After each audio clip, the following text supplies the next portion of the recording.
Anda telah mengunduh podcast yang dipaparkan oleh Pendeta Dr. Erastus Sabdono ini dari truth.id/voice. Selamat mendengarkan podcast ini.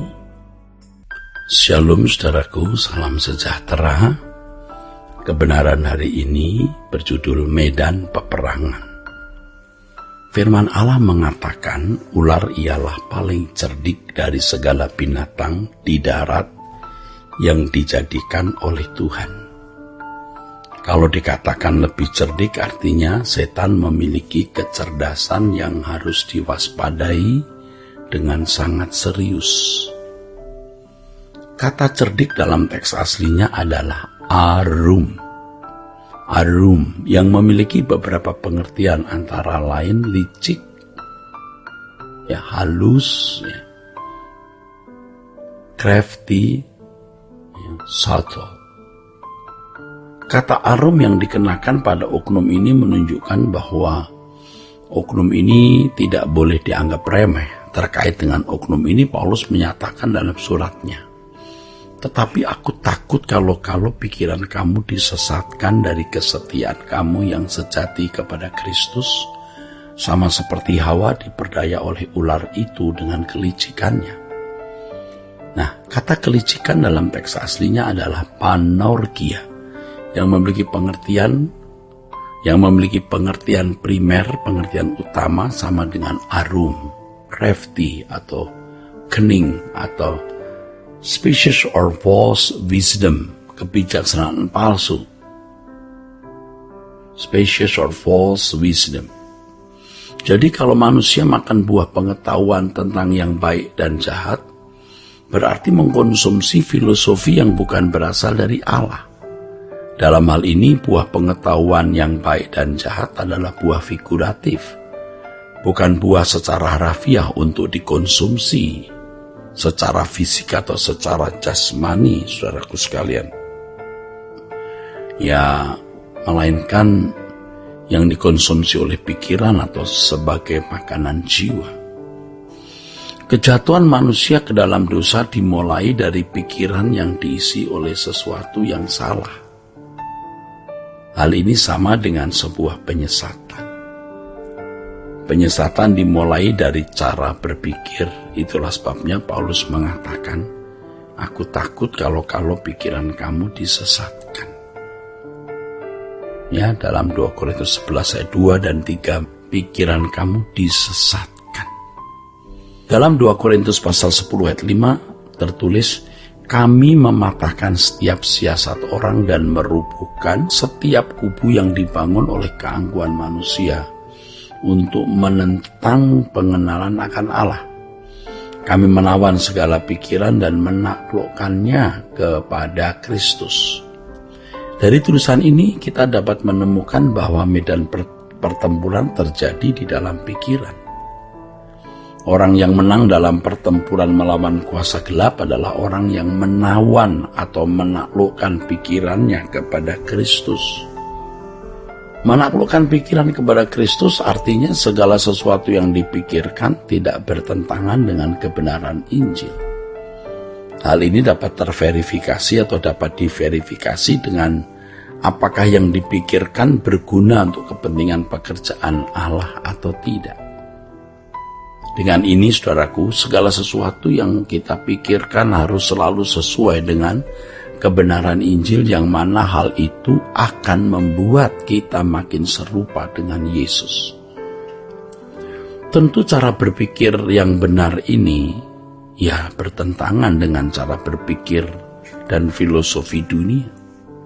Itulah sebabnya Paulus berkata bahwa orang percaya harus mengalami pembaharuan pikiran setiap hari agar tidak serupa dengan dunia. Orang Kristen yang serupa dengan dunia adalah orang Kristen yang kalah. Ini berarti orang yang serupa dengan dunia, orang Kristen yang serupa dengan dunia itu orang yang ditaklukkan oleh iblis.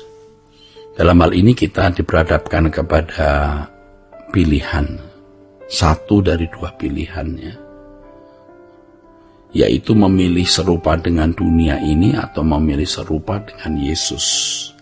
Yesus yang adalah model manusia yang sesuai dengan rancangan Allah semula. Itulah sebabnya firman Allah mengatakan bahwa ini adalah kuasa Allah yang menyelamatkan. Sebab Injil adalah kebenaran yang memperbaharui pikiran. Sayang sekali banyak orang tidak menyadarinya, sehingga mereka sembarangan dengan apa yang mereka pikirkan dan tidak menyadari adanya peperangan yang mestinya berlangsung di dalam pikiran mereka.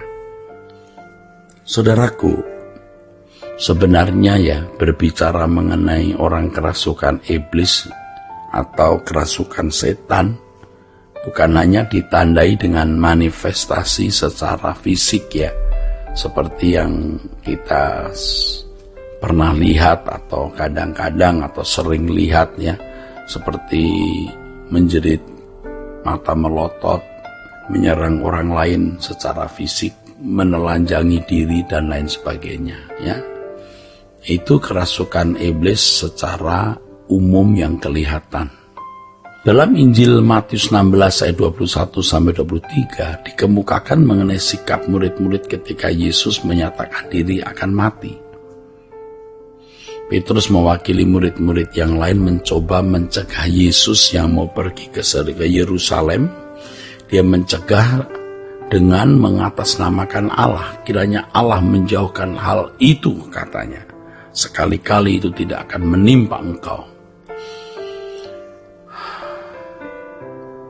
Tetapi Yesus menghardik iblis, "Enyalah iblis."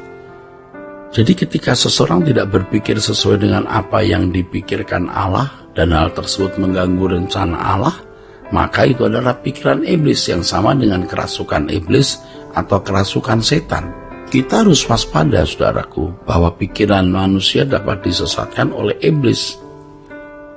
Pikiran manusia atau idenya dapat menjadi kendaraan bagi iblis untuk memenuhi rencananya.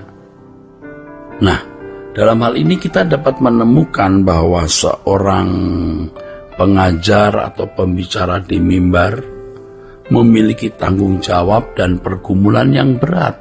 Kalau dia menyampaikan sesuatu yang tidak sesuai dengan pikiran Allah, itu kan namanya membuat orang lain kemasukan iblis, kerasukan iblis.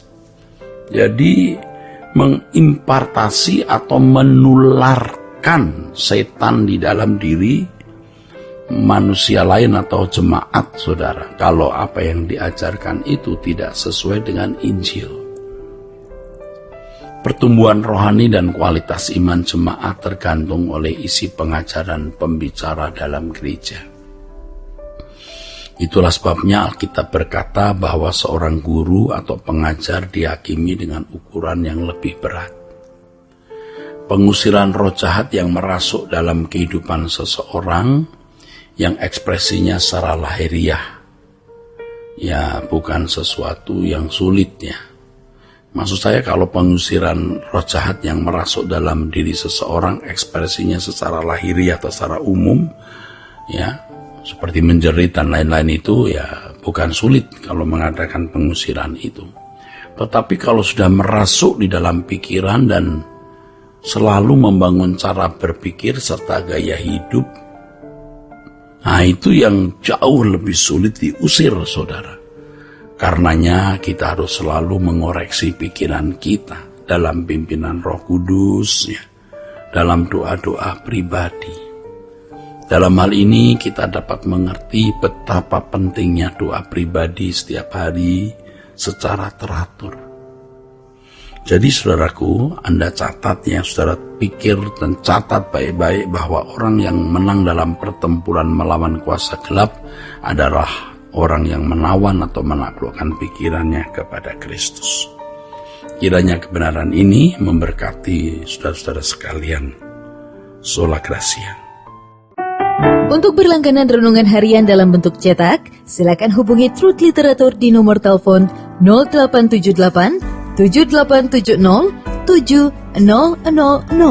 Untuk mendapatkan CD khotbah, MP3 renungan Truth, dan CD album lagu produksi Sola Gracia, Anda dapat menghubungi di hari dan jam kerja di nomor telepon 021 638 60953. Tuhan Yesus memberkati. Sola Gracia.